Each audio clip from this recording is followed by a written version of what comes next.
A couple of Trump supporters in New Hampshire getting anonymous, threatening letters which appear to be connected to them having pro-Trump signs in their front lawns. One read, "Dear neighbor, you've been identified by our group as being a Trump supporter. Your address has been added to our database as a target when we attack should Trump not concede the election." And in Massachusetts, 35-year-old Kiara Dudley has been charged with assault and battery on an elderly person after she allegedly berated, bumped, and knocked over a 73-year-old Vietnam veteran who was carrying a Veterans for Trump sign.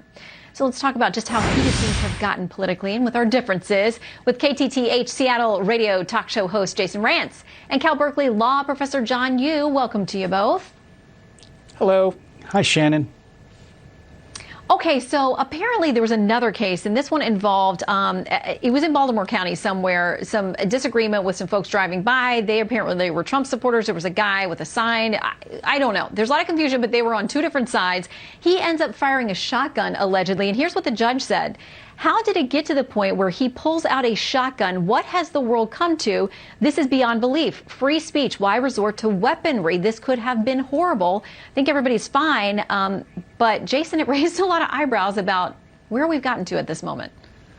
Who among us has not pulled a weapon on someone for holding a different political view? Oh, like normal human beings. I mean, I can't say that I'm shocked that one-offs like this do happen. I don't think that we're going to see, I hopefully don't think we're going to see a rash of these, but obviously when they pop up, it's concerning. You know, we've had a significant loss of civility in this country. And I know that one side likes to blame Donald Trump, but the fact of the matter is both sides in cases across the country that we've seen are acting inappropriately. Everyone needs to chill out a little bit. I love that people are super passionate about voting, and I hope everyone turns in their ballots.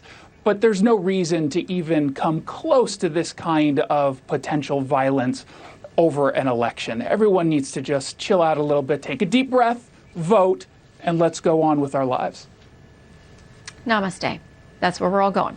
Okay, in Time, David French writes this. He says, we should be concerned not about imminent civil war, but rather about setting into motion the forces that could ultimately pull this nation apart. He goes on to say the spiraling political violence is exactly the thing that history demonstrates can transform national polarization from a manageable political problem into a true crisis of rage and unity. John, where do you think we are on that spectrum?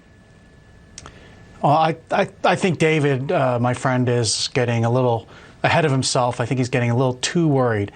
This is not like times we've seen where there's been serious disorder, say the late 60s, the Great Depression, the Civil War. There have been a lot of historical times, even around the election of 1800 when the Jeffersonians took over. There have been a lot of periods of, I think, much worse threats of physical violence and unrest that really did threaten the fabric of the country. I don't think we're seeing this here. The thing that actually worries me from the examples you just mentioned and what we've seen in our cities this summer are city mayors who are not doing their jobs, who are not maintaining basic law and order, who are not maintaining public safety, who are sometimes enforcing the law in, I think, a discriminatory way. For example, saying it's fine to have a Black Lives Matter protest, but it's not fine for churches to meet. I think that's doing a lot, actually, to undermine people's faith in the government. And Jason, you've covered a lot of that out in the Northwest. I mean, you've had a front row seat to this. And in Seattle, not connecting this to anything political, but just the crime in general, the issue there, they are hitting some new numbers that are really concerning.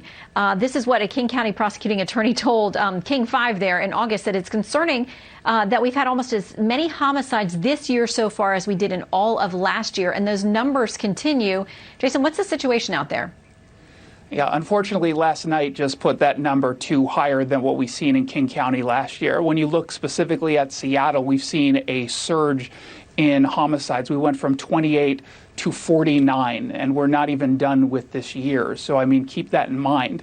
And I will say, I do think it's slightly political in the sense that it's happening at a time where the defund police movement is alive and well in Seattle. We recently just lost 118 police officers separating from the Seattle Police Department since the beginning of the year. This is the highest that we've ever seen. As a result, we have just a little over 1,200 deployable police officers, which is the lowest we've had since 1990. Since 1990, of course, we've seen like a 40% plus increase in population.